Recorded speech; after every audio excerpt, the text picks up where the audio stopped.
Okay, so we're back looking at this ugly mug. Woo! Going to hook up the turbo today, which shouldn't take me too long, and I am going to go ahead and I'm going to wire the boost controller up right away and plumb that thing, just so I don't have to mess around with trying to use the manual controller, because I have the Holly set up, and it will just eliminate all that. I did bring a little friend home, so I ended up letting a friend take this, thinking maybe he would test it, and I got it back because I want to try to test it. So if you remember, back in the day, I had a Roadrunner converter in the Ranger, and I was having issues with it locking up, and I thought it was the converter. I put the Circle D triple disc in there, and then it locked up good, and everything was fine. But then later that same season, it was like maybe a couple weeks or a month later, I started having other transmission issues with it slipping at the track, and then one track day I lost all of the gears in the transmission on the way home, and then I shut it off and turned it back on, and then all the gears came back, and then I drove it for like another month or 2 months like that, and it didn't have any other issues. But that was the transmission that I ended up taking out of it before I put this one in there, just because I knew it was slipping. I knew it had problems. So what I'm starting to think is, so let me back up a little bit. It was slipping, it did that weird stuff at the track, and then I ended up pulling the pan and then turned the EPC solenoid up, the electronic pressure control solenoid. So I ended up turning that thing up, and then it was able to hold all the gears and everything seemed okay. So now what I'm thinking is, maybe this converter wasn't bad. It was actually the transmission that caused the converter to go bad. So what I think I want to try to do maybe is pull the triple disc out of the Ranger and put it in here when I do the 4L80 swap. That way I don't have to buy another new expensive converter for this one. Don't you forget it, son. You are broke. And I can kind of play around with that one. I might throw it back in there. It would be a really long and painful process just to test it and find out that it doesn't work. But it might be worth it if it does. I know it did slip, which usually if you slip clutches, they're kind of like junk as soon as they slip. But it'd be interesting to see what it does with a known good computer and control and everything on it. If it actually does lock up and hold on the highway, then I might be able to just keep this one for a little while, or I could send it back to Roadrunner and have them like cut clean it and put a new disc in it. So I'm gonna send this thing back to them, or I'm gonna contact them and send it back to them and see. Like you can see, it did get pretty hot. Like, so I don't know. I want to probably send it back, or maybe if I could find somebody locally that will do like a cut, clean, and rebuild on it. It'd be cool if I could find a shop that would let me film it, like the whole process of cutting it open and stuff. That'd be kind of cool. Or I could just send it back to them and see if they actually want to rebuild it.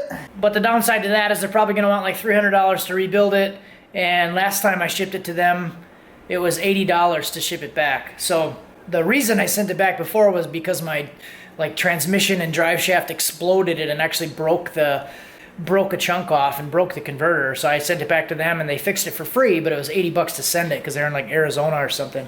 Either way, I think I'm kind of leaning towards pulling the triple disc out of the Ranger and using it in this, because that is a known good converter. Circle D triple disc is a good converter, and then maybe I could go with like a budget converter. Even if I did buy a new one, I could maybe go with like a Jake's budget converter or something like that, one that's in like the $400 to $600 range, and put it in the Ranger, and then I don't have to buy a new like $1,300 converter. Then I'd be able to get this thing done quicker. Because other than that, so if I did that, if I pulled the converter out of that and put it in here, I have the transmission. I would just need to upgrade the turbo, and that one I could probably use for a while, but I have the cam springs, and then I'd be able to finish the drive shafts, and then it would just be turbo, and then the thing would be like pretty solid. So that's kind of where my head's at. A lot of rambling.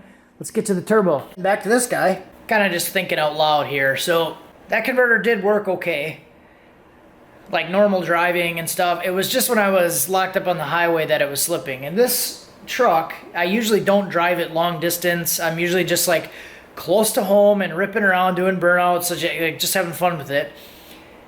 I don't really do a whole lot of lockup driving or highway driving with it. So worst case, I could just like set the computer up so it doesn't lock when I'm driving and just drive it unlocked. I have a huge cooler on it now, so I don't think the fluid would be an issue. I could just not lock it and use the disc, even if it is bad. So, or even if it does want to slip. So I think what I want to do is put it in there and test it, and then just, if it's like super annoying, then I could change it later, but at least I would have something to get the thing to move, and it would still be able to, you know, drive around. We could have fun with it. I think the farthest I would ever drive that truck is to the lake to drive it on the ice, and that's like 25 minutes from here. So, I mean, really not too bad. All right, so I'm going for a little short drive, and I'm gonna do a couple of pulls here. I'm gonna start some data logs.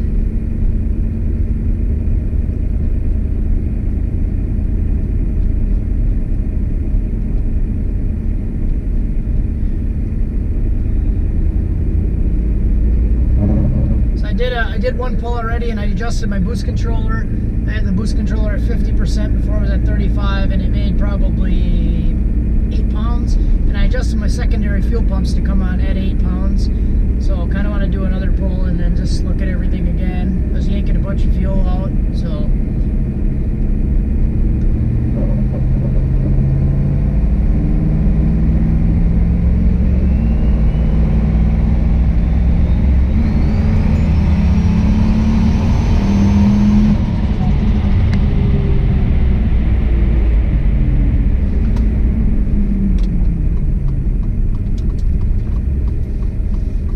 About the same amount of boost.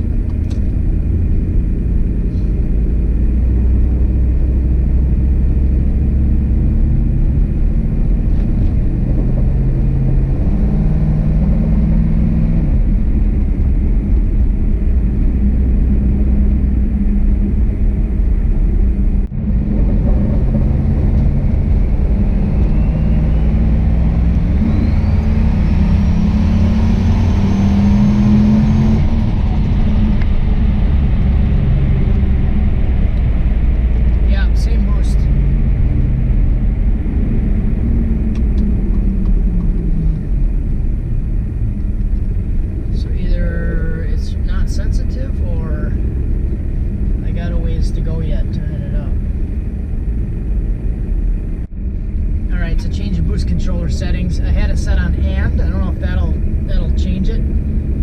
It had 0 input sensors and it said and, so I switched it to or, and I added some duty cycle. So I do have the boost cut set at like 15 pounds, so if it does hit that, it'll just shut it off. But alright, let's see. Dialed in the fuel a little bit more. It was only off by a couple percent, but